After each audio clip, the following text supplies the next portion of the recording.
Hello, everyone. Welcome back to the Son of a Blitch podcast. I'm your host, George Blitch. And today I had a wonderful chat with Jason Phelps from Phelps Game Calls. You know, Jason has been designing for quite a long time now, well over 10 years, some of the best game calls in the industry. He started out kind of hunting elk and turkey and kind of making those calls. They've gone on to make deer calls. There's some waterfowl. I know I use one of their owl calls right now. I want to be able to use some elk calls. I just haven't jumped into that yet. He talked about a woodpecker call that they're going to be producing out here in this next year that's going to be able to help kind of locate some turkeys, get some shot gobbles going that way. And they've done mouth calls, pot calls, your traditional calls. I mean, this is one too that they put out last year, the acorn with Clay Newcomb there and designing that for whitetail. It's kind of got a double-ended, call for different grunts and bleats. Man, it is phenomenal. There's so many wonderful things that they put out. Highly suggest you go check out Phelps Game Calls and see which call is going to be right for you.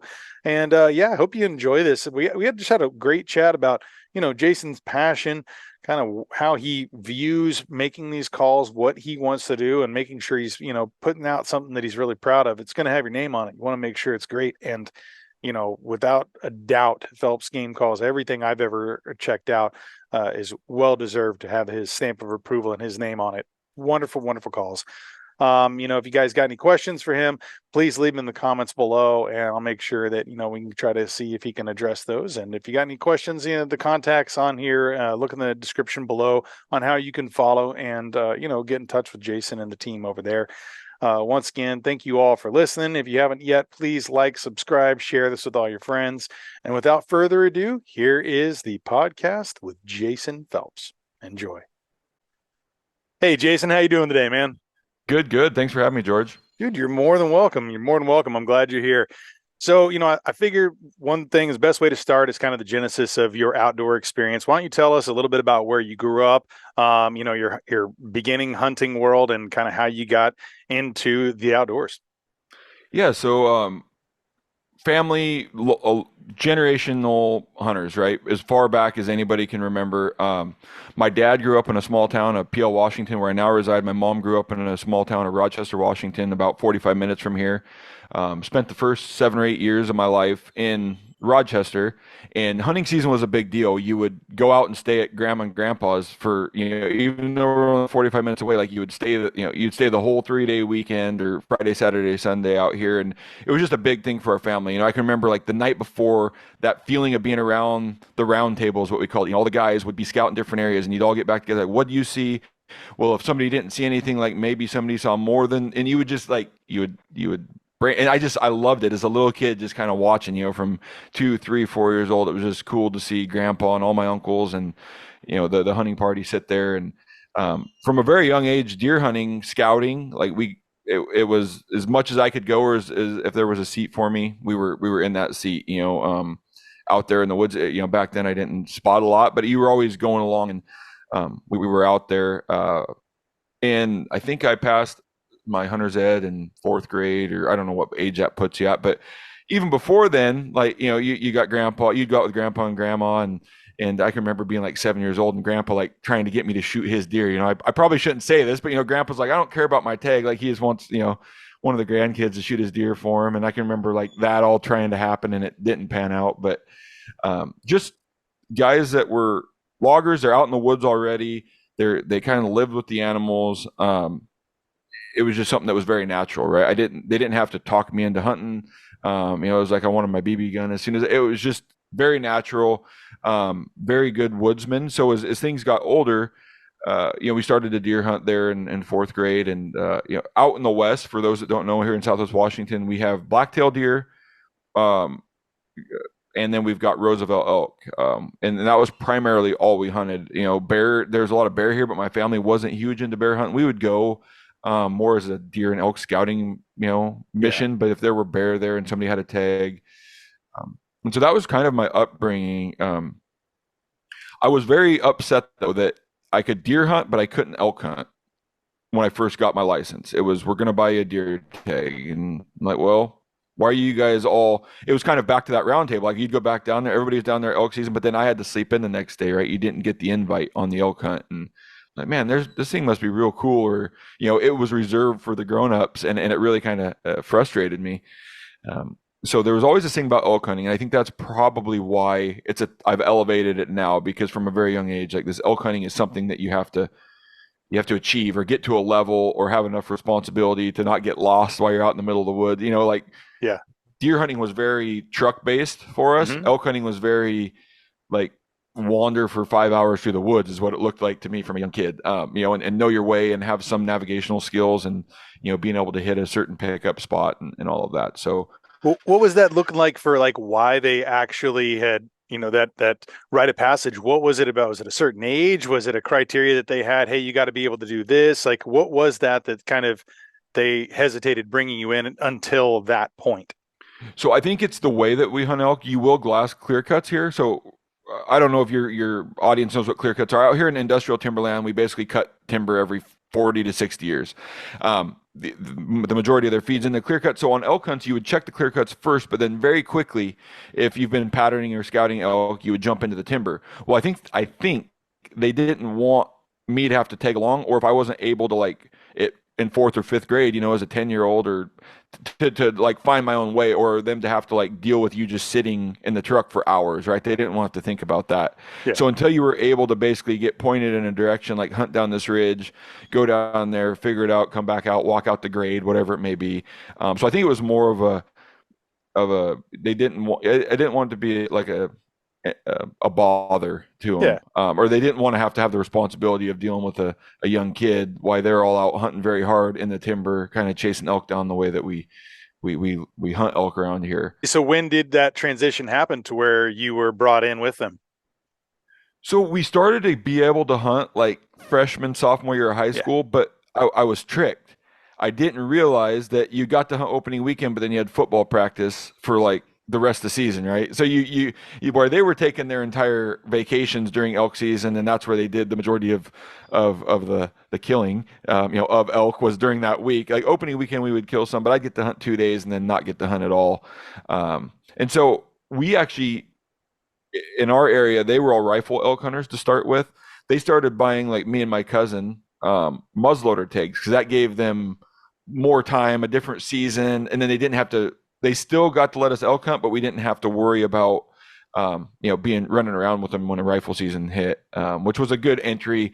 They got to focus on us. We were in more elk because the entire hunting crews were looking for one or two guys, and it really kind of gave us a good entry to elk hunting. But what it really did was open to my eyes to elk still rutting at that time. Rifle hunting around here is a complete silent spot and stalk timber hunt game, where I'm like, these elk make noise and they will come into calls. And you started to watch like the Primo's Truth series back then, and you're like, these guys are calling elk in. These things are still bugling during this muzzleloader season. Like, maybe I should add the ability to call. And that's really kind of what sparked the fire. So I'm actually glad they threw me in a muzzleloader hunt first, because it really exposed me to the elk rut and the ability to call some of these animals in So at a young age. I mean, I know that you went to college, you got your civil engineering degree, and you kind of had a few different things that you had done as far as working there with the state. I know you kind of did a bunch of work there with I guess you did like some bridge Yep. inspection. There was a bunch of things in the kind of transportation world, and then you eventually decided to start making your own calls. And because I guess that was probably the spark of that idea of, hey, seeing how they can come in, watching those old, early Primos videos and things, and then you decided at one point in time you were going to go ahead and throw your hat in the ring and give it a try for yourself. Was it a personal thing first, like I want to just have a challenge of being able to make this and do this and see, or was it kind of like a business idea off at the start, or kind of a combination thereof? No, I still tell people this day, like, I'm a horrible business guy. I've learned, like, I'm better now, but in the beginning, like, I was the worst business guy, because it was all run on passion, right? So a business guy would sit down like, I need to make this much money. I need to be, in the positive by 2 or 3 years. I was going backwards I was just wanting to get stuff out there, and at first it was just like, can I build one? Like, Yeah. I didn't start the business with an intent for anything but like, can I build one that makes a sound that sounds like an elk? And then I sold a few, gave a few away. The buddy is like, hey, just give these a try. Let me know if they work. I knew they were going to work just from the sound that was coming out of them. Got some pretty good response, and then it really just cascaded from there. No business plan though. Bought a lathe, bought some wood, figured out a way to modify some tone boards that were already in existence.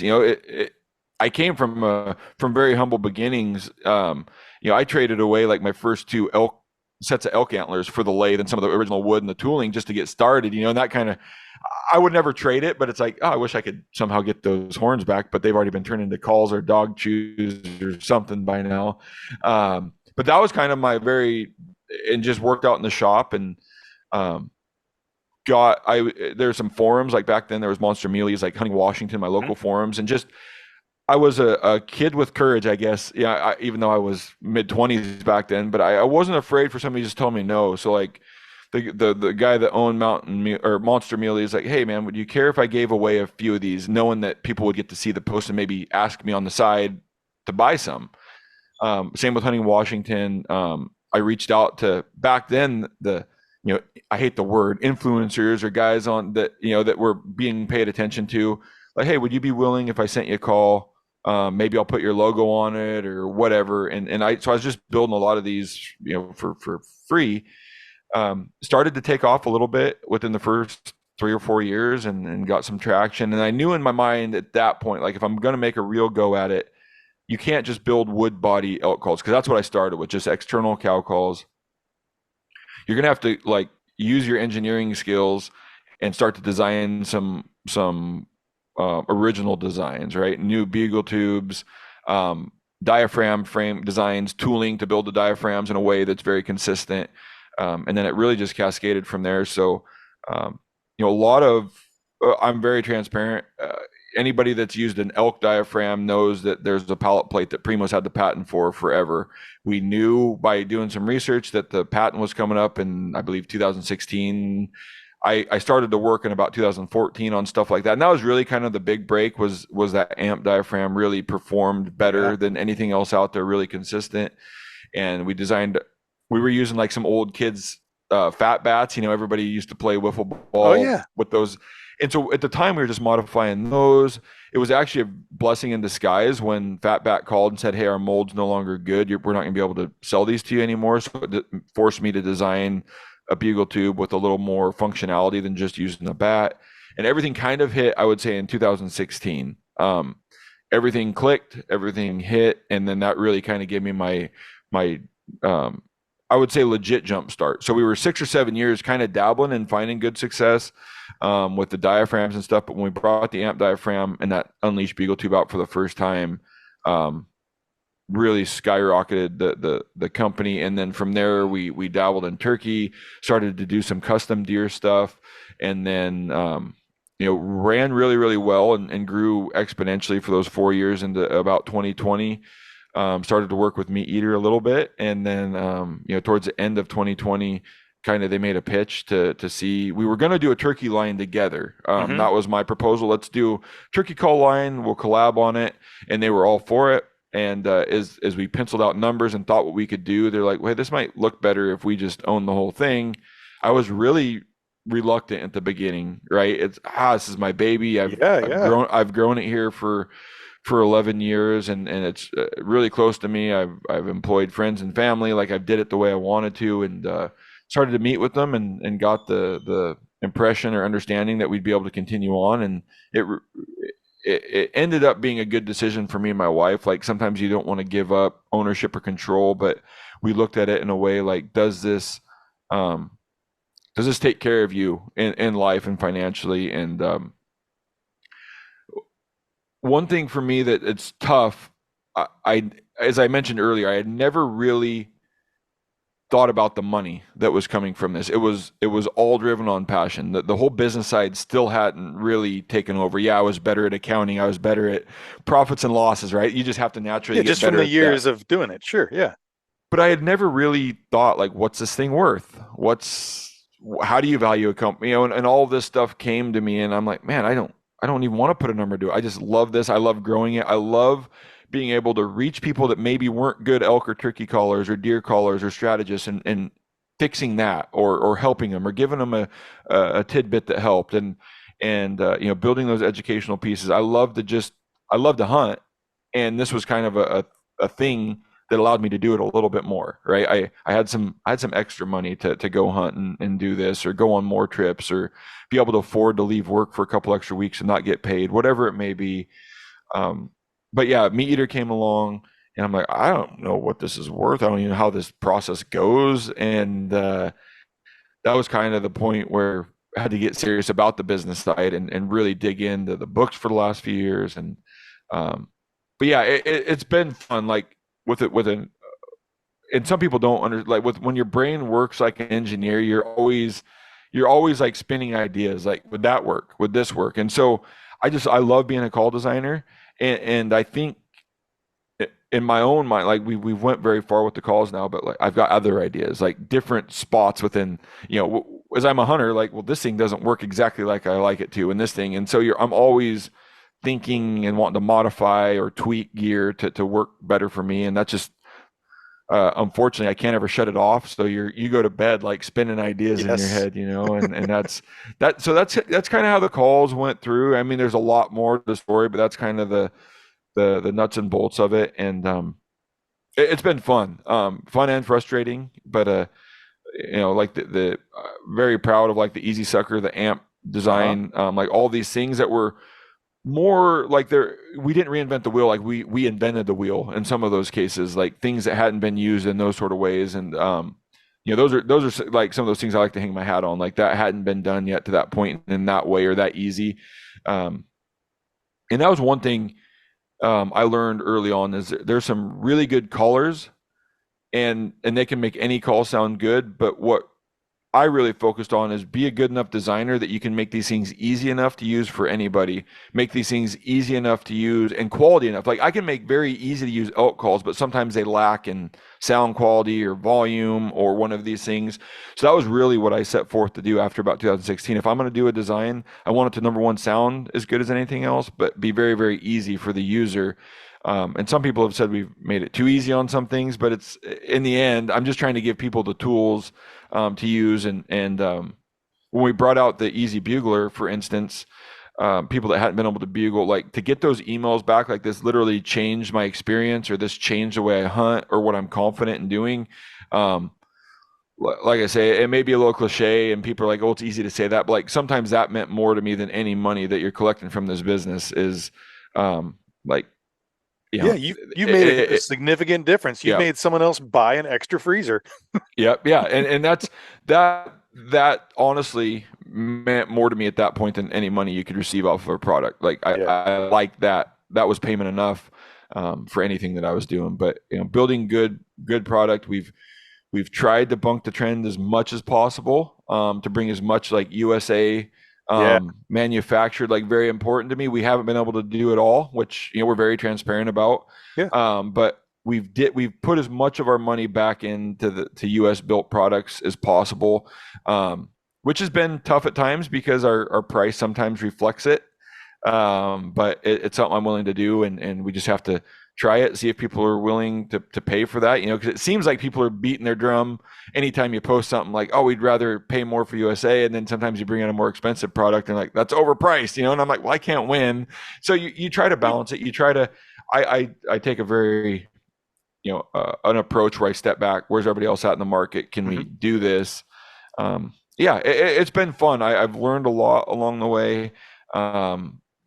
Still very passionate. So it's awesome, right? If you're passionate about something, nothing really ever fizzles out. So I haven't lost my interest. I'm excited today designing new calls, or trying to think of what can come next, as I used to be. I just got a lot more on my plate now. Yeah. So I try to design. My design times are a lot smaller, but yeah, I love, like, there are times I wish I could just shut off email, shut off my own podcast, whatever it may be, and just like get into the design trench for a week or two, because I think that's where like the magic comes from. If you don't have time to devote just like anything in life, right? If you don't have time to devote to a specific product or goal, or let you kind of be able to put all your ideas down on paper and follow them through.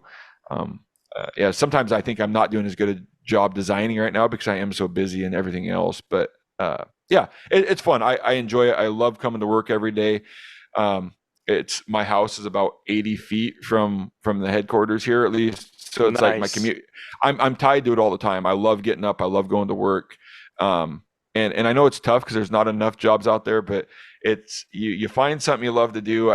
You've heard, it's so cliche, Hmm. but everybody says it. Like I haven't worked a day, for the last 5 years working here. It's awesome to get up and just be surrounded by everything you love to do and you want to be involved in. There are times where I remind myself, though, in this business that first and foremost, I love to hunt. I love being a hunter. I love what it does for the freezer and for my family and the pursuit. I'm very open that I also there's a sporting aspect to it. Being an athlete at a certain level through high school, and like I challenge myself and I challenge, but yeah, it wraps up as a whole package. I eat deer and elk 4 or 5 times a week. I like to challenge myself out there in the woods. I love just getting away, the adventure. And so mixing business with like my favorite thing to do was Yeah. tough. And I oftentimes step back and remind myself as I'm getting mad at a business decision or I'm getting mad at a contract or um, don't let it like ruin or even impact at all your passion for hunting and what you're doing. And so I've been able to draw a pretty hard line and keep things very separated there, which is really, you see a lot of guys get in here and get burnt out on everything going on. And I've been able to maintain like, man, I'm just getting away to hunt with my family. I'm getting away to hunt with my family and friends, like old school deer and elk camp. And I've been able to maintain a little bit of that, which is very important to me, to not turn a camera on, not turn a mic on during the hunt, and just like, let's just go do this for what it is. And so there's always a balance. You have to produce some content to help sell calls, and Sure. but Sure. we've struck a really good balance and been able to really kind of keep that fire lit for why we do it and how we do it. And yeah, it's been a fun ride to this point.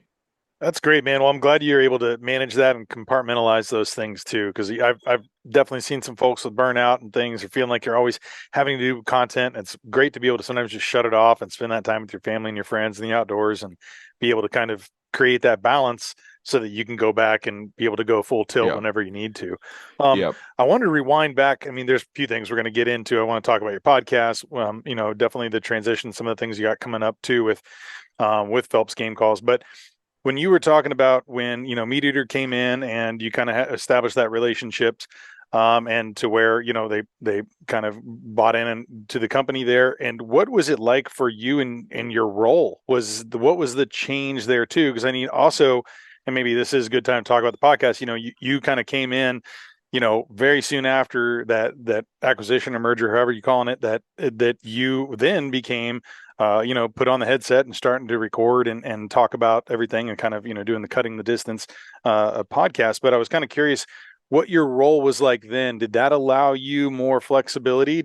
Were you able to hone in and just create, new calls and new designs, or did that also bring other responsibilities such as the podcast, or maybe, producing content more than maybe you did before? What did that look like, and how are you creating that balance? How do you feel about that once that has, those two mergers came into play?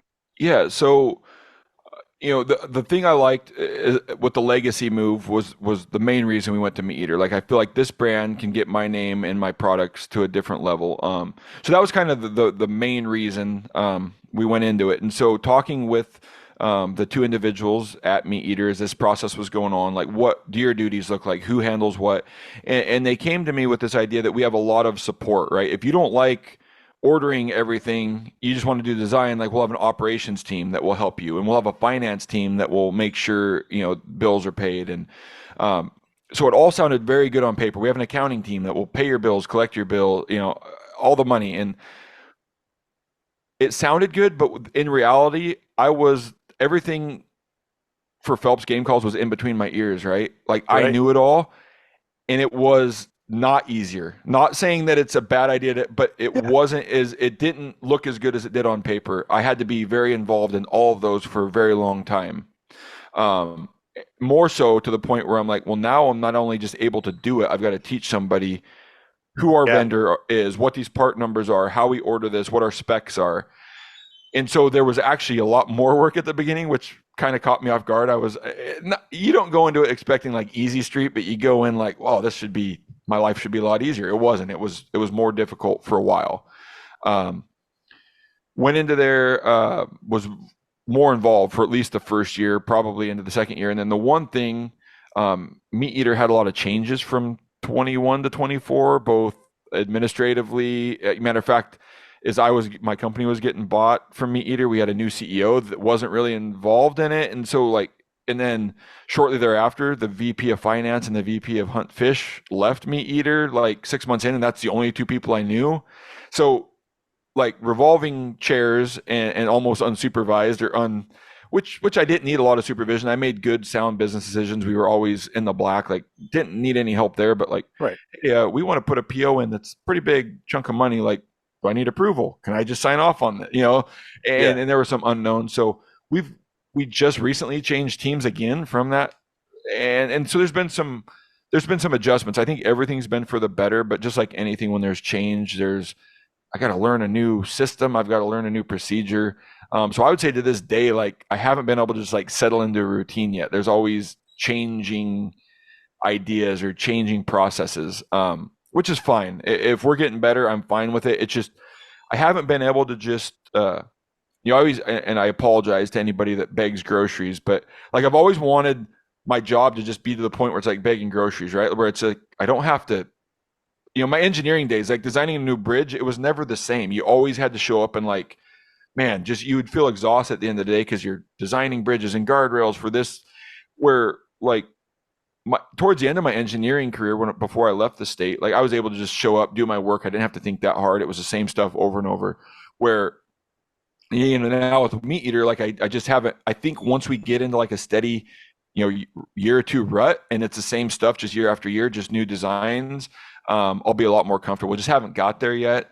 But yeah, the transition was nice. I like not having to pay bills. On the other side, like one thing for people might not realize is like you're doing the same work, but you don't get like the profit at the end, which I knew, but you don't really think, it doesn't become a reality until then. Like I'm doing all the same work and the company's cranking along, but like you're already, on paper, it makes a lot of sense. But like one thing that kind of hit me like, oh, don't get paid for that anymore. You don't get any. But yeah, that process was actually pretty smooth. I love working with the MeatEater team, like very, very talented people. Looking a lot of guys or a lot of people might not know exactly, but and this is going to sound really pretentious and it's not meant to be. Like before, when I feel like at times, especially when it comes to calls or engineering or like I'm a pretty smart guy in the room, right? I feel like I'm at a high level, and I went into a lot of these MeatEater meetings. I'm like, all right, I think I'm maybe the dumbest guy in this room. Maybe the very educated, very smart, very good at their Yeah. jobs, which I love being around because it's challenged me to get better. Yeah. So that's one thing on the MeatEater team. Like if you got a guy doing social media, he's very, very good at it. If you got somebody editing a film, like they're very, very good at their job. And I love having that support because you're dealing with doers, people that are good at their job, and it's been fun to be able to like leverage their ideas off of them and execute, and that's been a real fun time to have that group, that support. Well, it just seems to be a growing team of just great professionals all around. Anytime there's new acquisition, whether it's, Dave Smith decoys and different, like it's just, there continues to expand. I'm always curious to see what's going to happen each and next year. Obviously FHF gear, there's, First Light, there's that MeatEater is just growing and with great people, great companies. And so Yep. it's a wonderful thing to see. Moving into that idea of, being in another space within MeatEater, having the cutting the distance, Remy Warren ran that before the podcast, and then you kind of came in. And I know the first one was quite a fun episode too. Whenever you guys kind of launched that, you guys talked about, Steve and you were on there and you introduced the line one call. Yep. let's, before we kind of get too much into the podcast and kind of what that was like, I'd like to just spend a few minutes talking about the line one call and what that was, because I think that was a pretty special call that you guys kind of did and produced, and all the video and everything that's around it as well that people should definitely tune into. Yeah, yeah. So the line one call was actually idea that we wanted to do a one-off call, and Steve had the idea. Let's go. I want to kill a turkey on the stump of a tree I cut down and built a call out of. And so we actually floated the idea for a year, like trying to find the right property. Man, I just don't know who or where. And we mentioned it on the podcast and had some Mm-hmm. people kind of throw some ideas at us, and nothing really penciled out. And then in the meantime, we started hunting with a good buddy, Randy Milligan in Kansas, and he had some good property. And I'm not a tree guy, but there's these fancy apps on your phone that let you like snap pictures of the bark or leaves, and it'll tell me. I'm like, oh, these are hedge trees, or Boydie Arc or Osage Mm-hmm. Orange or whatever you Mm-hmm. want to call Mm-hmm. them. Maybe Osage. Yeah, I'm yeah. probably gonna get tore apart by people that pronounce them right. Oh, these are Osage, and I'm like, well, that's hickory. I can make strikers out of those. Or hey, that's a big black walnut. Um, Randy, and so we got home. I didn't want to like bug him during the hunt, but we pick up the phone and call my buddy Randy. Like, would you ever be willing to? He's like, man, he's like, black walnuts don't produce an acorn. You can cut it, like they're there. Like if it doesn't produce deer food, like get that thing out of here. Taking Um, up space. Yeah. yeah, yeah. So he's like, I just assume have oak trees. Let's get this black walnut out. It'll open up. And so he went out and pre-scouted his property, went and found us a pretty good black walnut and some good you know good sections of Osage or Boydie Arc or whatever you want to Mm-hmm. call it, hedge. Yeah, yeah, yeah. So we went out there and me and Steve flew out to his property. Went and actually got some Sawyer lesson. We had some guys there that had the logging equipment, but they cut trees down way different than us back there. Like it's a different. They're cutting it down flush. We cut all of our trees with a stump that's about 2 feet off the ground, and we do, we notch the tree, and we do it different than everything I've seen there. And but they get an extra 2 feet of the best wood, on the tree. So they kind of taught us their way. Steve cut down the black walnut. I cut down the Osage. We then followed the loggers to their mill, and went and got it all slabbed up and canned it up, which in a can is basically just in like manageable sizes to let it dry, and then for us to process it into the calls. We shipped it back to Washington, semi-dried on pallets. Took it to a kiln because we need to get our wood that we're going to use in turkey calls, down into the single digits. We like to be, 6 to 8%. Got it dried down in a kiln, and then took it to our manufacturing facility, where we then took those raw blanks, ripped them down into striker sizes, and then got the black walnut ready for the router table, and built those calls.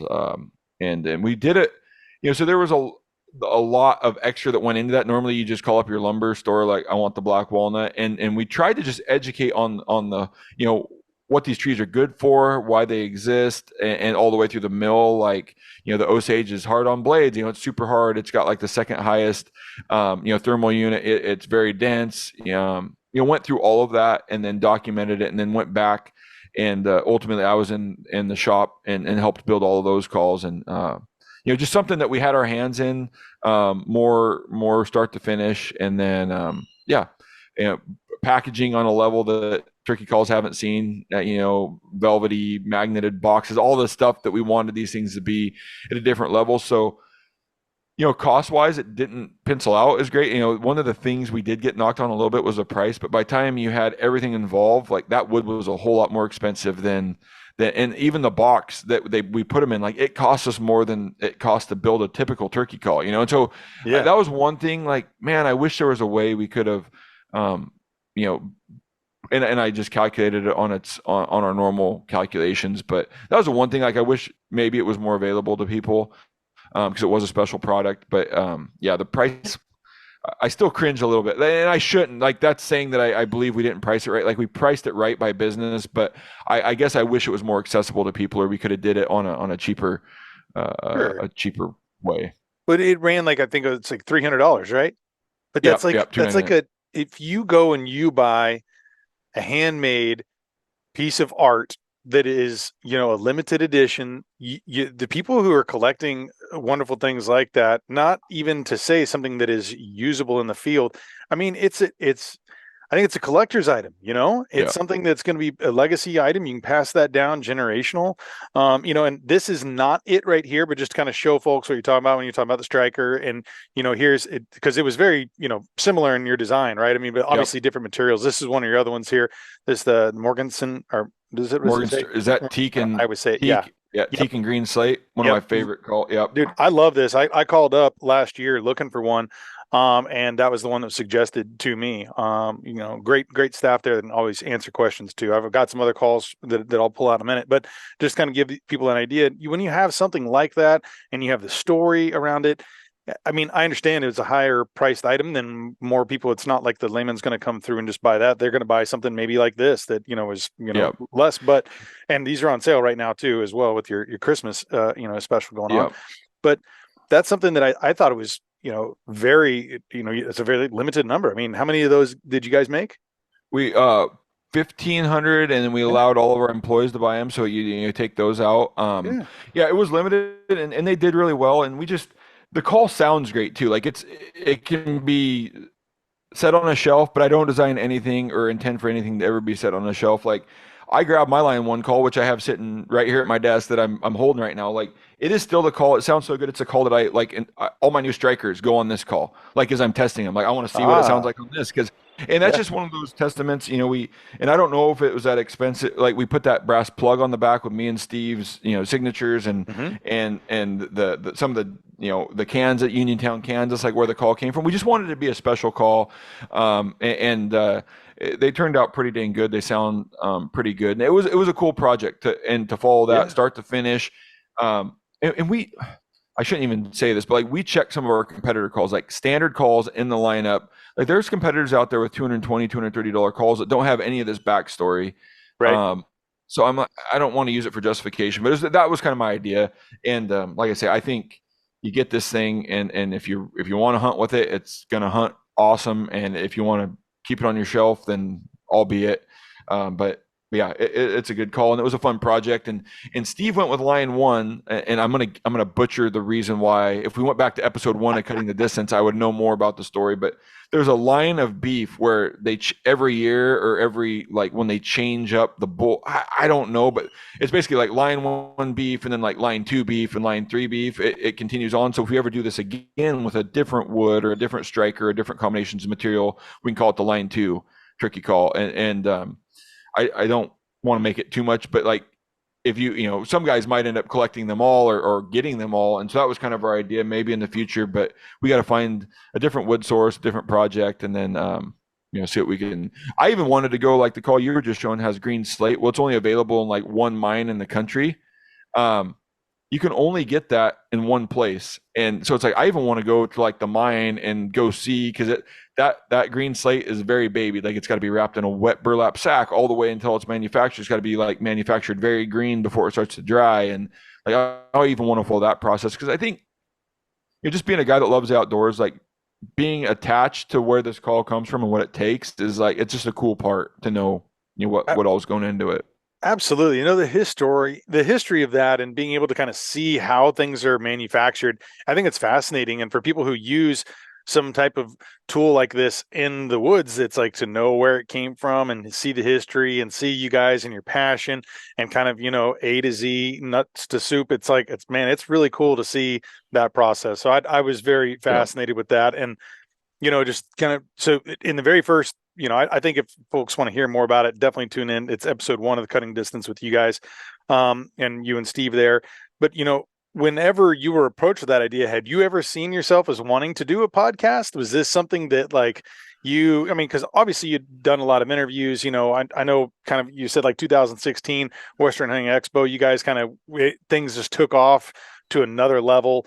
And you kind of, I'm sure, have been in part of so many hundreds, I don't even know, thousands at this point in time, interviews. Yeah. But being on that other flip side of that table, what was that like for you? And is that something that, Steve approached you with the idea and then you decided, okay, or was there some hesitancy? What was that like for you to get in that driver's seat? Yeah, so I had been on a lot of podcasts leading up. It Hmm. seems like at times I was on one a week, one every other week there for a while when podcasting really kind of blew up 16, 17, 18, Yep. whenever that happened. And I was a little concerned of like I'm maybe a good guest, maybe as long as people are feeding it and keeping it moving. But I was a little nervous, like can I host this thing? And Steve had recommended it when and it was big shoes to fill, right? Remy and whatever the contract Hmm. was or whatever he wanted to do. He was leaving, and they wanted to keep that there because it was a MeatEater owned podcast. And Steve recommended, and I'm like, well, Remy's was very technical, and that's going to be what I'm not the most entertaining. I'm not the most you know comedic. I'm not those things, but if I can keep it technical and tactical, which was kind of what I had been doing with my education and the reason I had been on the other podcast, I was going to be okay with it. So I said, as long as we are okay with very, maybe, and I don't want to use the word dry, but just like very straightforward. I'm going to bring guys that are experts in their field, but really they are good hunters. They've got good tactics. And if I can make, the podcast around that, would that be okay? And they were completely fine with it. Like, let's have a very technical, tactical podcast. And I was able to carry that on. And one thing for me that helps out, which I hate sometimes, is like building treatments. I don't script the whole entire conversation, but I've got a very clear path of how I'm going to get from, the first minute to the 50th minute on a pretty clear direction, which helps me steer and navigate. And sometimes we go a little bit off, but very clear and concise. Whoever my guest is, I know what I'm going to ask them, what they excel at, what they're good at, maybe what they do different. And I've kind of already got everything lined up, and it's been awesome. At first, there was a little frustration. A lot of people were Remy fans, and it's like, oh, Jason, I would not as good, and it's like it's fine. But just recently, we're about a year and a half into it now, and I've finally seen it turn the corner. I feel like it's a lot of emails coming in. Like at first, we wrote you off and stuck with you, and it's been awesome. So, and that's once again more so than maybe when we were selling calls to people. I get more just like, hey man, the information's great. Like, love that episode. That was something I never would have thought to do. And then the nice thing is, and I'm completely transparent, like being an adult onset whitetail hunter, I did all the Western stuff.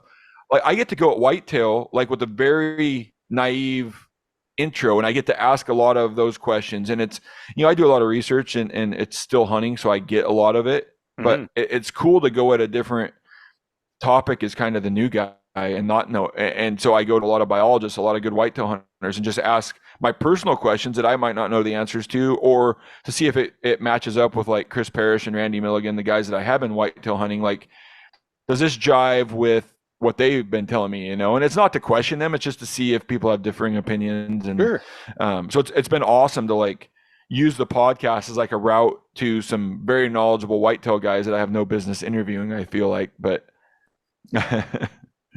Well, I kind of understand that same way where, I've had different, wild game chefs, Jesse Griffiths, is one that I interviewed and going to interview again soon.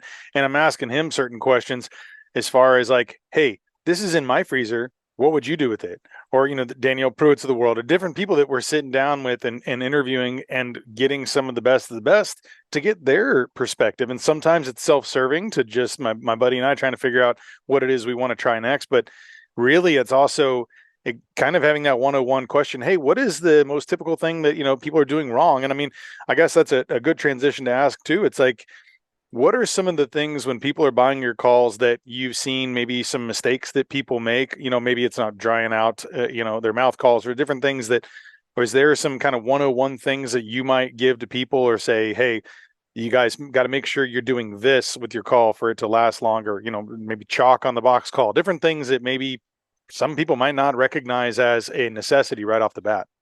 yeah, that's the number one issue that we get, and it's actually pretty low, but storage of your diaphragms.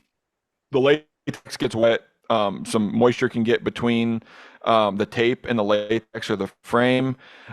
You've got to let those dry out, especially before they go back into a sealed container. I don't mind them, or it's not an issue if they go back to a container after they've sat on your counter for a day. Now, when you sit them on your counter, make sure they're not in front of a window, because heat and direct like UV light is what breaks that latex down. So these calls, especially turkey calls, will last a long, long time if they're kept clean, dry, and in a cool, dark place. The refrigerator, freezer is even better. Like if you got some space, throw them in there. If not, a drawer is fine, just a dark drawer.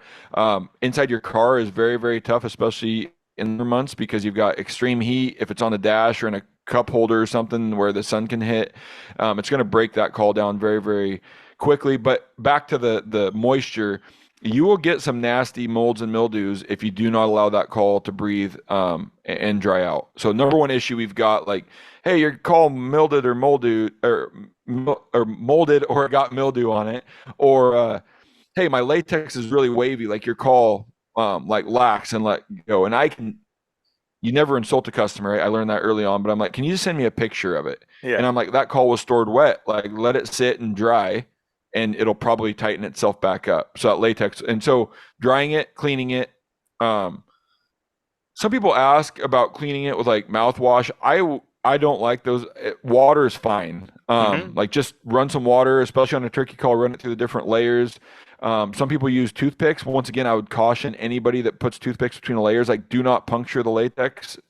In certain spots, it really does matter. Certain spots, you might puncture it and get away with it, but make sure you're Right. not going to stab that. Let them dry out. Put them away. And turkey calls, elk calls aren't as durable because we're only using a single piece of latex. Um, those ones will wear a little bit more, so that's even more important. Like, make sure they stay out of the sun, make sure they stay out of the aside from that, the majority of issues we have on open read are people that just aren't protecting the call. Will crease. Some people will crease a reed, and they need a replacement mylar, which is very, very cheap. We can do it, but one of the tips or tricks, a lot of times people get it fixed. If you use like a clothes iron on that mylar, Hmm. you can usually flatten it back out. So you can literally just iron it on a low heat, and it'll get that crease back out and flatten, and it'll like lose its memory to that crease. If not, we can replace it. Like it's a 15 cent, 20 cent piece of mylar. And then just people tinkering. As much as I hate it, like I love people to tinker with their call and think they got some ownership, but like the tinkers are usually who we get. Like, there's no way you could do that without pulling the guts out of the call or the wedge and like messing with it, right? There's no way that could have happened because it's a protected reed, and so You used we're a fine hole with that. punch there, right? Yeah. Yeah, yeah. And then some of our stuff I designed so that it's very, very tight. Like on a deer call, for instance, like the reed assembly is very tight, and I just want you to move the rubber band around to get your bleats or your buck grunts. Um, some of these guys like that, you might have trouble pulling out just with your. They'll put a wrench on it or they'll put a vice grip on it, and it tears the tone board up. So it's like we fight that a little bit. On people want to like yank that assembly out when it's. I don't know if that one's tight or not, but um, yeah, tinkers. And then other than that, like a lot of our stuff really can't be, it's meant to last forever, last a lifetime, a generational call. A few things where our diaphragms unfortunately are consumable, that we Yeah. can't build one that lasts forever. But yeah, that's kind of the three biggest things. Drying out your calls, storage away from sunlight, and then the tinkers. But like I say, I was a tinker too. I mess with every call I've had before I ever got it right. So I don't blame them either. Yeah. Well, those are very important aspects there too. I've definitely seen very early on whenever because I'm not a huge mouth caller, but I went ahead and got I think it was the very first one you guys did. It's got the Giannis and Steve. I forgot there was one more, the Jake Break, and what's that, Yeah. Loud and Clear, and there was like a 3-part set, and just to try it out and kind of. I've always been a box caller before, but then I realized a few different things. One is having a few different calls in your arsenal. A couple of turkey hunters I've talked to that they're saying it's like, yeah, I bring this one and this one and this one too. Kind of having different sounds out there and trying to see what works, because this one is the one that brought them all in last year. I mean, it was Yeah. better than anything else. I might, get a shot gobble whenever I was using the box call way at a distance, just kind of to see what was around there. Other folks, if you don't know too, there's owl calls. You guys have a really nice one out there too. Yeah. What's that one called? It starts with an H, maybe. The Harrison Pro. So we Harrison Pro. we teamed up with we teamed up. Oh, the Harrison Hooter or the Harrison Harrison Pro. Hooter. We Yep. teamed up with James Harrison on that one, and there's he's more owl than most of the owls out there in the woods. So that guy was a great matchup there on that. But yeah, turkey calling's funny because I love locating with the box, Hmm. and I usually like to switch to a pot, like minimalize the movement, right? Like if I can Yeah. do it with the pot, I'd prefer to do it with the diaphragm. But like last year, we keep all these calls on us. Here in Washington, our Merriams, we finished over half the birds with the box. So I'm sitting there like as quietly and motionless. It's just what they wanted, right? You would Yeah. test them with the other calls and they weren't as interested. You go back to the box, they're hammering. And so, yeah, I love diaphragms. I think it's the most useful call, hands free, everything that you need, as motionless as you can be. Stealth. Yeah. But there are times where the pot is what works, or a pot with a different. Like we've even went to the extent of, well, this pot with this striker is not working, but this pot with that striker is working. Like just the tone difference, and then having a box or all these different things. It's just having them in your toolbox is great. But yeah, that's why we've got such a wide range of calls. Yeah. Well, and kind of with all the calls that you've made, and I want to talk about what you got going on in the future too, but I kind of wanted to get back to, kind of nerding out a little bit of the idea of like when you're creating these, what kind of setup do you have to where you're testing the frequencies and you're doing different things to kind of get the science aspect of it too? I mean, sometimes you might hit a call and you're like, oh man, that sounds really good. That sounds natural. But as far as like, are you in a sound booth with any of these recording things and kind of taking down these metrics to figure out, hey, this one produces this volume, this hits this frequency a little bit more? Just kind of curious as far as like the kind of audiologist side of things like that. Like what are you looking that is it? Do you have a space for that? Is that something that you just send out? What does that look like? So we do a few things. We do it on some of our design programs. We can like on the aluminum bugle tubes, the best example. That was the one where we were, it was a patented idea. We went and got the patent, and so we had to have things pretty dialed in. So we used both SolidWorks, a vibration module within SolidWorks, not very cheap, to like this aluminum tube at this wall thickness will resonate at this frequency. So on paper, it should do this. Out in the real world, we use some audio analyzers just outside. We'll do it inside of a room. We'll do it outside. We'll do it from 100 yards away. Make sure that they're fairly consistent. And so we will say like, all right, the aluminum tube hits a frequency that is this compared to our plastic tube hits a frequency that's this. And so we do that as well. I like to go there. There's two ways. Then we also just do comparisons, the real animals, and sometimes that comes from YouTube. Sometimes that comes from, and you always have to be a little bit. You have to recognize that sometimes the audio speakers in my computer aren't as good as real life, or my iPhone can't capture stuff as good. But we do a lot of testing on that side, like working on a pileated woodpecker call right now, and something like a woodpecker, when I'm just using it for shot gobbles, it's not as important that I hit like a certain frequency. I'm going more for volume within like a frequency range. Like, all right, as long as it sounds like a woodpecker, I don't care if it's louder. I don't care if it's exactly right. Like, I just want this turkey to gobble, right? And so Yeah. it just depends on what project you're undertaking. Where when we went with the owl, we wanted that thing to be identical. So we listen. James knows owls very well. He's won umpteen championships on owl calling. Like the guy knows owls, but then we still wanted to compare it to a lot of real sounds. And then on the Pro, it's the first adjustable owl hooter. So when it's cranked down and it's constricted, it's very, very owly, right? Like a very good sound. But for hunting, we want this thing to be as loud as possible. So we're willing to give up a little bit of back pressure and a little bit of sound quality to crank out and get a gobble. And so we're always checking these things, but then we're also giving ourselves a little bit of leadway where it doesn't have to sound perfect all the time. Deer, a lot of times we'll go to our experts, whether it's Mark or Tony Peterson or Clay. Like you guys are in the Right. woods a lot. Like, yeah, these are what this call sounds like, or this was what this mass produced call sounds like.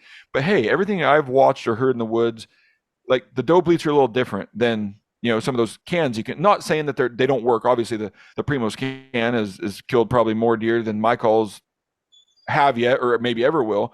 But when every like mature doe I hear bleat doesn't sound like that. Here it's shorter, and so I was in Mexico with Clay and Steve Coos deer hunting, and Hmm. we had some whitetail calls because Steve was dead set on calling in a coos deer, and Yeah, we're yeah, just talking about like what Clay wants. He's like, well, if we could, he's like, I want it to be real soft and subtle, and so we're sitting there tinkering on a call, and I'm like, I know exactly what you want, Clay. Like, I'll go home, cut a different reed, I'll have this dialed for you, and then that's where like the acorn came from. So it's a little bit of a balance, but yeah, as far as like sound analyzing, we do use a lot, but we're not using professional equipment all the time. We're using apps on our phone, apps on our computers, or we'll record a sound and then send it to like a third party, like where did this hit, how accurate is it? And so I wouldn't claim that I'm an audio engineer. We're just paying attention to like what we have. And then the other thing that we try to do is usually we're testing calls a year or two ahead of time, and is rudimentary or like old school as it is, like, did this call work in the woods? Like, it's real simple. Like, I don't care what it hits. Like, it couldn't yeah, even sound like it, but maybe there's a reason why if you didn't sound exactly like an owl, you'll get more responses. Or if it is louder than a real woodpecker sounds, like you're going to get more sound, more responses. Or, hey, this pot call is really, really high pitched and shrill, but gosh dang, turkeys were attracted to it because it was different. And so there's like the accuracy side that I'm very concerned about, but then there's like the result side that's why we like to get out and test everything a year ahead of time. And if I need to change soundboards or change a pot dimension, like we can make that change. But if not, we can leave something there. And that's what I love. I love proofing things on the ground, because not saying that we need to sound exactly like a crow or we need to sound exactly like a bugling bull. Maybe a higher pitch shrill bugle will actually get more responses. That's why I love when that metal tube came out. I felt like the ring and the pitch, like in my ears, was different to me. And in my opinion, I feel like the elk respond to it a little bit better. So at times it's like, well, I think that was a good design because, yeah, it may be more high pitch and shrill, but we're getting better responses. So that's yeah. kind of the full circle of a design. We do try to be as accurate as we can here, but there are times that we're going to go 20% off of the norm to see if it hunts better than just accuracy. No, I mean, the proof is in the results, right? And it's great that you have a group and a team to kind of bounce things off of, yourself in the woods and being able to see what works where the best. Um, I think I saw something about you were talking about doing a moose call, and there's some Yep. other ones. You got the woodpecker. Like, what are some things that are coming out? As we're on here on the brink of 2024, what are some things that maybe if you can, talk about some of the things that Yeah. are in the works or some of the ideas you may have or things you want to test out? Yeah, so the moose tube, we were hand forming all of those, and we realized that from a production standpoint, it might not be good because you can build one a day. Like, we were literally hand laying the one that Steve and Clay used in Mm-hmm. Alaska, a fiberglass. I got a big, heavy, like a 80-pound aluminum mold to build these things. It's just a pain in the neck. So we're looking at a glass infused plastic, which is a little more expensive than normal plastic. So we're looking at ways that we can actually produce these, have good products. I love the idea of a handmade product, but fiberglass isn't quite as durable for like raking a tree if you wanted to use your moose tube. Mm-hmm. So we've got a moose tube coming. We're working on a woodpecker call that has a little bit of, I can't talk about the other side of it because it's going to be the first. So this call will double as a woodpecker or a something. Yeah, something. We're working on getting that out this year for a new locator. We've got some new elk calls coming out. We teamed up with the I guess three past world champions, and then the other guy works with us on the elk call side. So we went to these guys and like, hey, this is an opportunity to design the exact call that you want to use. So we just try to be a little different and like create these projects that, maybe the normal elk hunter won't like them, maybe they will, but these are the three calls that these three world champions all like to use, and then put them in a 3-pack together. We've got something real similar, and I think we've real similar to the acorn coming, but in a solid acrylic version. So I love the technology putting the acorn. I love the inhale exhale. If it's cold, you can inhale both sides. You can go back and forth. It really kind of turned out, and we kept it in a small form factor. My concern was to get those two calls to bypass each other. That middle tenon was going to have to get real big, and we were able to like be very, very streamlined and keep that down to a manageable deer call. And a lot of our deer calls, like the beta and alpha, have these big long rubber hoses, which does add to the accuracy of the sound. But back to what we've talked about, that acorn or the alpha hunts really, really well for a small hard-bodied call. Mm-hmm. So yeah, it might not have that deep guttural tone of some of those grunts, but it's 95% of the way there, and it hunts just fine. And it gives you the added ability, if you're hunting pre-rut or during the rut, you can have two different grunts set up. If it's early season, you want to have a bleat and a medium-sized buck grunt, you can do that. And so I love the ability to, without having to pull your call apart, being able to have two different sounds. And when it's cold, you'll be able to inhale either way as well. And the inhale and exhale are different. So it just opens up all of these great options within one call. No, I love that one, man. I've been taking that out in the field this year. I got it when you guys first released it, used it out in Central Texas, and then recently in South Texas. Definitely stopped quite a few buck when we're just hitting that grunt as they're walking through, and kind of coming in to investigate. Did Clay know that you were gonna have it be his signature? One when y'all put that out. He seemed surprised on one of the videos I saw. Yeah, I think he was surprised on how well it turned out. We had been Yeah. talking. I wanted to do the two-way call, and he wanted to be involved in it. As things started going down the path, like he wanted to pick a white oak, which from a woodworking perspective, I'm like, oh no, Clay, like, can we find something that looks like white oak? Because white oak is such a pain to finish. It's very porous, so I mean, on the call, it's very, very tough to get finished.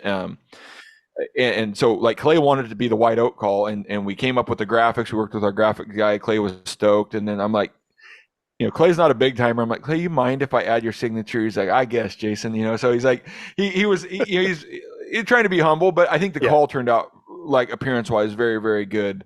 Yeah, it's beautiful. It's an awesome call. It did give us a little fits. We've had a little issue with some O-rings, like the call shrinking, and I think it might've been some, it's been a pretty low number. Yep. But that comes back to, and maybe it's on me, we didn't hunt that call the year before. We just produced it knowing that it had everything that we needed. It was O-ring fit. We thought we were going to be good. We built a lot of duck calls out of wood, and it gave us a little, it's still under 1% of the ones we sold, but we've had a little bit of issues. But yeah, I think the acrylic version of that, we've got a deer call coming out that has a snort wheeze incorporated. So just trying to, like, iron out and finish out that deer call line, which has been a great line for us. Use that MeatEater whitetail team to really kind of help promote it for us. We don't have a huge following in the Midwest and the South. So I love, like, I think it's because whitetail is new to me. I'm addicted. And so, like, I'm very passionate, like, right now in that whitetail deer call lane. We do a lot of blacktail calling out here as well, but it's definitely, you don't have near the people that are hunting blacktails as you do whitetails. So we're really trying to, like, focus in on what whitetails. And then we looked at everything else out there. This is one of those ones I talked earlier, like, can we demand that price range? But we're literally building a full acrylic call that has twice as much acrylic in it as a duck call, yet we're still selling it for $80, on like the beta. And so that's some of the, like, the hard debates I have. Like, I know that we're building, and all the other call companies might hate me for this. Like, you're selling the duck call for $150. It has a half of that acrylic in it in the same processes, right? And so that's where, like, I don't have to sit and justify our pricing, but, like, dang, I know we're not making near as much on this deer call, but I want it to be a generational call. That beta call is 100% acrylic. The tone board's machined into the exhaust, like, just high quality, that in a way that others aren't, aside from the custom call builders right now. Nobody's building calls to that level. And I want to build it to that level. Like, if it's got my name on it, I want to build it to a certain level. And that's what I've been most excited about. Like, hey, I know why people haven't did it. It's too expensive, but that's no reason why we shouldn't do it. And I think people, it's funny, you go through, and I shouldn't read the reviews, but you go through and read the reviews of the beta, which is all 5-star, and very, very skeptical people when they first bought it. And then it kind of turns a page. Like, I see why this call is this price. So I'm like, all right, whew. I dodged that bullet of another high price call, because people get it and they, oh shoot, it's got an integrated tone board into the exhaust, and it had to go from the lathe to the mill and then polished, and you got to put a cork wedge in it, like the old school duck calls. Like, so we're trying to do everything at a level that, hey, if I could build this call for me, and this is a call I'd like to use, like, let's offer that as a production option. And what else is coming next? It's a fairly light year on releases. It's more of a balance everything out, and then we got some pretty cool stuff coming for 25, 26. So So that's where I've got stuff kind of penciled in all the way for the next couple of years, and it's just like making sure I can get through all those ideas and get them proofed. Because it's easy to say this is what I'm going to do, and then it's a different thing to like make that call function how you hope it does. Yeah, well, and that's I talked to Paul Lewis FHF Gear, and when I had him on, we were talking about like the idea of like sometimes that production queue is 2 years out. You've designed something, and sometimes you're like, I want to put this out now, but it's like there's a process and everything, and you're gonna get it out there tested. You got to get the video, the different things that come apart with having being a part of the a larger group here and that marketing arm and all the different things that go in to that, and also just the production side of things, finding maybe even the machining, the tooling, the things you got to do to be able to produce this in a repeatable, precision based format, something that someone's going to be able to pull out and know that this one over here is going to be the same as this one over here. And I know you've talked about how you've gone and taken some things off the line and tested it to make sure that you're getting something that, and there's been times you've even mentioned too, hey, early on we had something and maybe the latex wasn't the right thickness or whatever, and you're like, this is 95% of the way there, but maybe that ends up going to maybe an organization, a kids thing where they can learn to call from it or something like that, where it's not out on Yep. the same market when that's few and far between as you kind of go forward. But those are things that come up and you have to test and you have to check it out. And you might have an idea now that might be end up being 2 years down the line when it's produced, because of those types Yep. of formats of time. So it's and, kind of, I know you've kind of started out with doing, the elk and then kind of turkey and some things that maybe hunted more often and kind of moving into the whitetail world. As far as like, some duck calls and stuff, do you see something, more of an advancement of something that you want to do in that world without giving maybe anything away that may be coming down? Is that, I mean, there's so many different avenues of calls. Is it like, is there that idea of like, kind of vertical versus, horizontal scaling? Is there something that you see yourself like one day I want to be able to do this, or do you maybe have some ideas that without giving away, Yeah. Yeah. No, package? I can talk about that. So we wanted to really um we wanted to maintain the brand and my passions where I love waterfowl hunting. I love shooting them, but I'm not Mhm. the greatest waterfowl caller. And so we've kind of elected, at least in the immediate future, to kind of have a very limited waterfowl line, something that works, but not go crazy on it, not a full line. So that's kind of where we're at on the waterfowl side. Um, I feel like I need to hunt them for 5 to 10 years and become a very proficient caller. Like I feel like I am on the elk and turkey and deer calling's easy compared to elk and turkey. There's not as much user skill, but I want to become a very good waterfowl caller and know the ins and outs before we really dive deep in. So I feel like we've got a good hunting call, but we're going to kind of leave it at that. Yeah. Yep, Right on, yep. man. Not a huge deep dive into that until we've either got the right players or until we've got the passion and the know-how to do it kind of the way we've did the other lines. Yeah, well, it sounds like you've teamed up. I mean, when you have people who've won so many national competitions and they're known for that, and they're the ones that you're collaborating with and working with, the end results are going to be great. And obviously, you have the skill set and the team to be able to put that together. What does your team look like nowadays? How many folks are there working on a day to day at Phelps? So we got Dirk who kind of runs our Mhm. marketing side, and then I've got my wife and Corey kind of run the business and the operation side internally, and then I think we've got 7 call builders in how I have to count real quick. Yeah, but Yeah. I think 7 call builders show up every day, assembling calls, packaging calls, and that's really they don't get enough credit because they are an awesome group. I designed these things the first time, kind of give them a 1 hour crash course on how to assemble them, what matters, what you're checking for, and they'll come to me like, hey, this lot of tone boards isn't right because of this, and so we can't just slap things together because you could have 10,000 of something's on the market that isn't right. And so our crew is awesome, from the people putting the O-rings on to the people polishing barrels, whatever they may be doing. Like our crew is awesome, and yeah, so I think we've got about 11 in-house employees, counting myself, and then we've got a few. My good buddy Charlie Smith and his company and his employees actually build the majority of our diaphragms. Um, we use a third party builder for some of our turkey calls, with strict oversight by myself and some of our diaphragm builders. And Chris Parrish, a great Mhm. one of the greatest turkey callers of all time. Like he has some oversight and QA QC responsibilities on our turkey calls. So it's just teaming up with the right guys, right? and making sure that everything, elk calls, when they still roll through my shop, even though my buddy Charlie's building them and he's responsible for his own QA/QC, he's a great elk caller. I still check. So we're like double checking everything. Like I don't want a batch to come through with bad latex or maybe a bad frame. Yeah, I trust you can build this call over and over and over, but I want to make sure that we don't have any slip ups. I think in the 12 years of building diaphragms, I've had like one lot of a certain diaphragm get out that squeak through, but other than that, like I think we've had a almost flawless record of people saying like, man, the call I bought from you back in 2016 when you released this amp is the same exact call I get right now. And that's really what I love.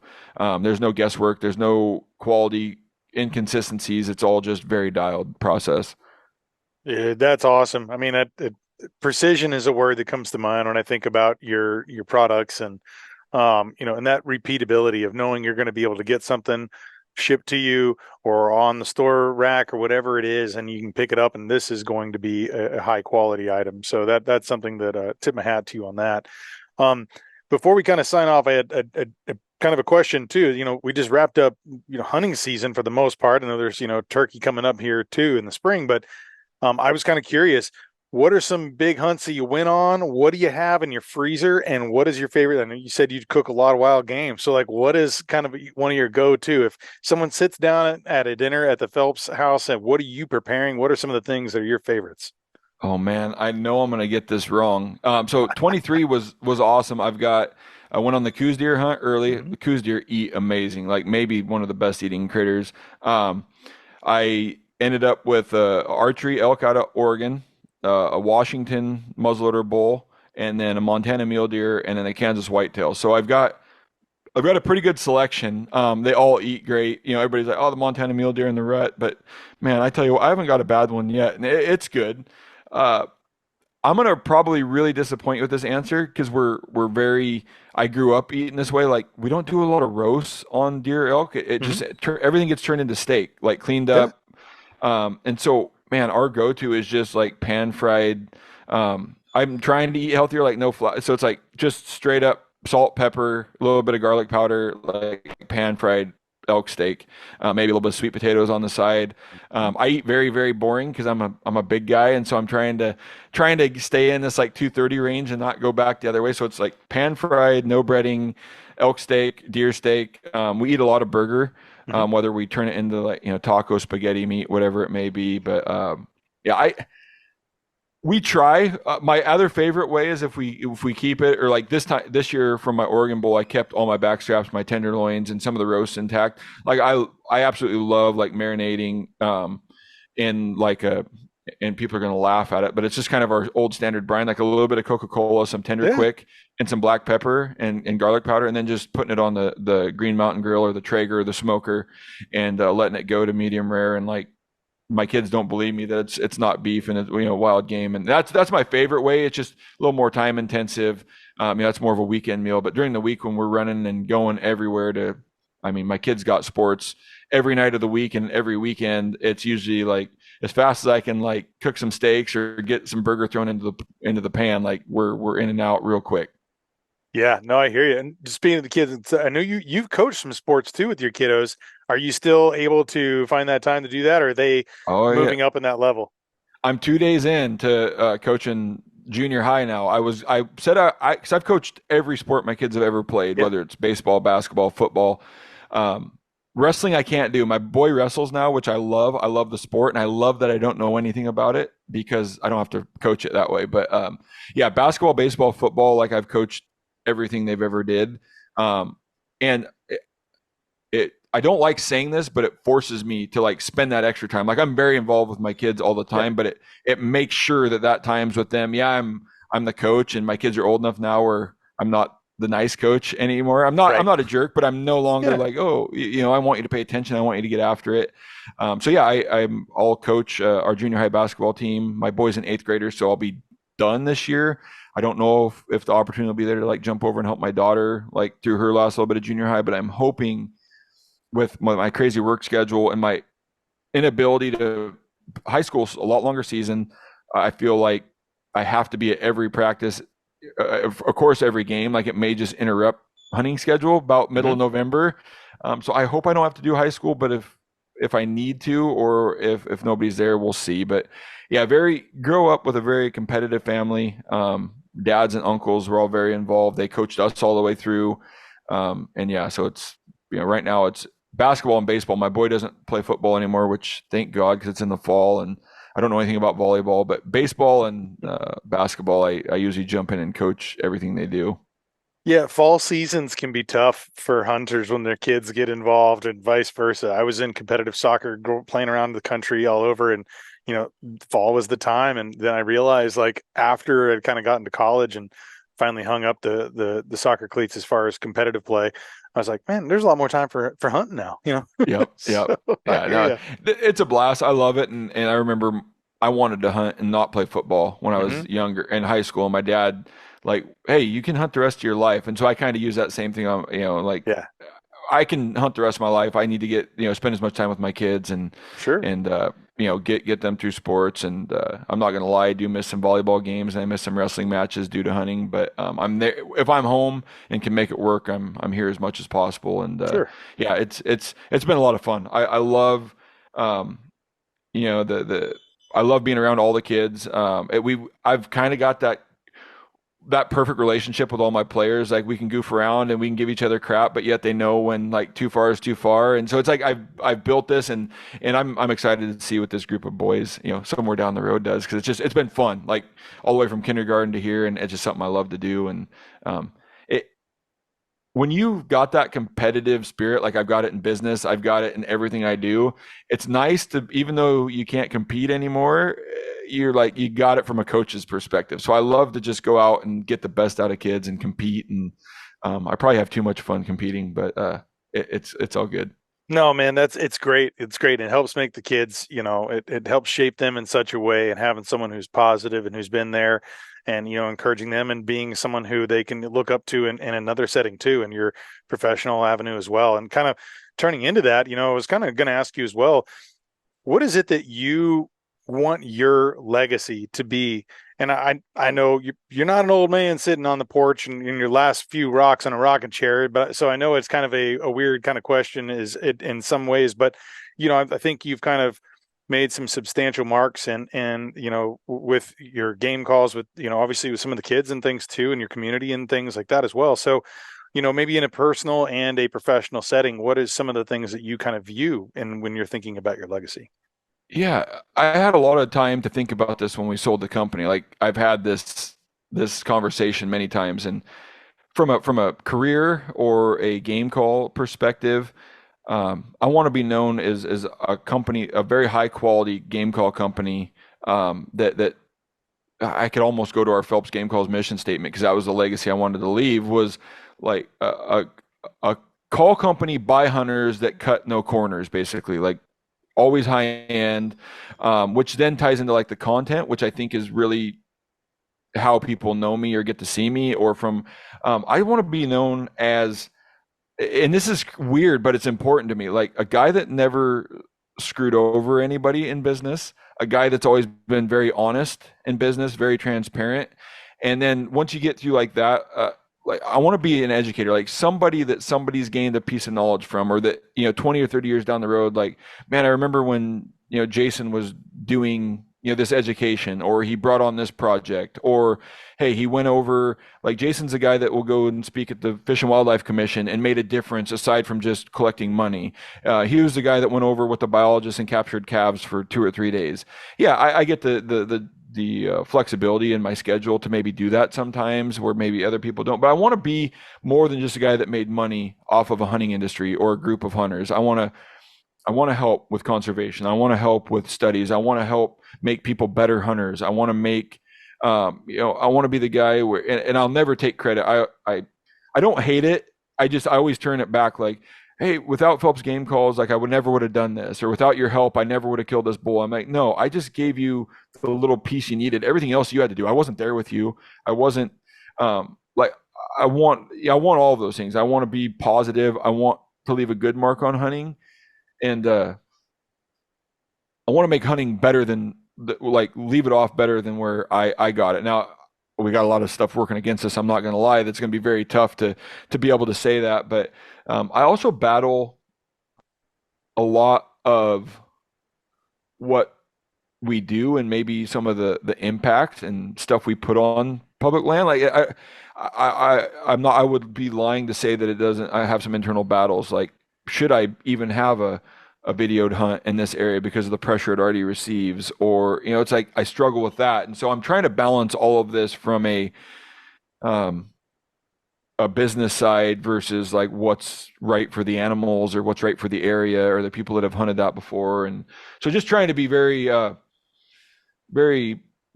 don't know. I don't know what word encompasses that all. Just very respectful to hunting and what it means versus, I hate to use the word, but you have to use it, like the commercialization of some of what we've did, and strike a good balance. And so I like to respect that. I like to always think about that. And that's really kind of where I want to be. Yeah, people throw the word influence around. I hate it, but I would love to be able to help people educate, become better hunters, maybe, find different ways to do stuff. And from a career side, from a personal side, like, man, I would love for people to say, like, family man, like very good to his family, like, and helped very involved in the community, which I am. And so that's my biggest fear is like, it's weird to think about, like, when you die, like, who's all showing up at your funeral? Like, you want that place you want to have an impact. You want to be the guy that it had touched a lot of lives and been in a lot of people's lives and all for the good. So from a personal standpoint, like that's my number, what's high on the list is being a good family guy, good dad, good husband to my wife, Mm-hmm. and then a good community member for everybody. Great answer, man. Those are Yeah. all very important things, and I like your idea of like the awareness of those kinds of conflicting things as far as the when that encroachment of like, okay, the public lands and like maybe putting too much attention on this, but I think you bring it out in a balance and wanting, you're in the right place, your heart and your mind is in the right spot. And I think those things all balance out, looking at all the conservational, approaches and the things where even that knowing that there's a internal confliction, some people don't even think about those things. They just take, but what can we leave behind for those future generations, for our kids, grandkids, and seven, generations down the line, and wanting to improve it. And like you said, there are some things working against us. So it is Yep. important. Yeah, I mean, I've ruined some of my own hunting spots with some of our videos, and like, all right, now if I did that to myself, like I could do that to other people, and it's just that realization where it's like, wait, we maybe need to rethink our approach, or do we really need to film this, or anything that's recognizable. So it's tough, and I Yeah. battle with it all the time. I ask myself all the time, like, why are you taking this picture? And maybe I shouldn't. Like, why are you building this content? Like, what's the purpose? Does it have a real meaning, or is it to get this many likes and this many comments? And so I'm very very aware, and maybe I shouldn't be, but the more I move through and get spots ruined, or like, I was on a deer hunt with my family this year in Montana. Nobody will ever see the pictures of it or anything because I met too many people in the area and so all it takes is me to post a picture, that guy to comment that, like, hey, I seen you when we were there. Somebody looks up where he's from, and it's like, well, that's not fair to the people that are around there that I seen hunting. And so it's a weird thing that I'm trying to navigate right now. And Yeah. but yeah, legacy wise, like, but I got to produce that educational content. Like, if I can Yeah. show somebody how I glass for mule deer, or how I approach like a morning in the elk woods when I've got something located, how I'm gonna approach. So it's that balance of liking to see people find their own success through education, but then not overdoing it or doing it in a respectful way. Yeah, no, it's a balance, man. Totally, I hear you, and it's new for us in the social media. Before, like, now anyone can find out where you are very easily. It's definitely a different world than it was, for us Yep. growing up. So, Yep. no, there's some challenges there. As far as people wanting to follow your journey and maybe see some of these videos and things too. I know you got a YouTube, you got your website, and you got your own personal, pages you can follow. If you can just go ahead and lay out the socials and your websites, people can go ahead and follow. Yeah, so Instagram, we're on there at Phelps Game Calls. They talked me into starting my own personal one, so it's at Jason Glenn Phelps is my personal Instagram. We've got Facebook, like my personal Facebook. I'm pretty I'm on. We've got the Phelps Game Calls Facebook page. We were on TikTok. We're not real active because everything always gets flagged for policy violations. You can't have anything in there. So we're on TikTok. We're not super active. And then, yeah, our YouTube channels at the Phelps Game Calls YouTube channel. And then a lot of our stuff, like me and Steve's elk hunt, me and Steve's Idaho mule deer hunt is on the MeatEater YouTube channel as well. So we're kind of all over, super easy to get access to. Our email, I'll give you cutting the distance. Like if you ever have any questions or want somebody to ask questions for our podcast, would be ctd at phelpsgamecalls.com. I'm gonna reserve my personal email Yeah, to my, that's fair. just so I don't get overloaded there. But the CTD one gets filtered a little differently. So yeah, easy to get a hold of. We try to, me and Dirk are as active on our own accounts as possible. We're usually the ones answering them. So yeah, and the nice thing about messaging and stuff is just we can get to them when we can, and we usually address you, so it's easier sometimes to get messages than or emails. So yeah, Sure. yeah, super available. That's great, man. No, it's very important. Well, thank you so much for coming out and kind of sharing part of your journey. And I love your calls, man. I'm excited to see all the things you got coming out in the years to come, and all the best with that. And yeah, man, thanks again. Really appreciate it. Yeah, thanks for having me. I really appreciate it, George, and we'll have to stay in touch and maybe do it again. Maybe I'll have you on our podcast. Hey, I'd love that. And next time you want to come out and hunt in Texas, man, I know you got that whitetail bug. So come on out to one of the ranches I'm running, and you can come and check it out here. We'll do. Take care. All right, you too. Yeah, bye.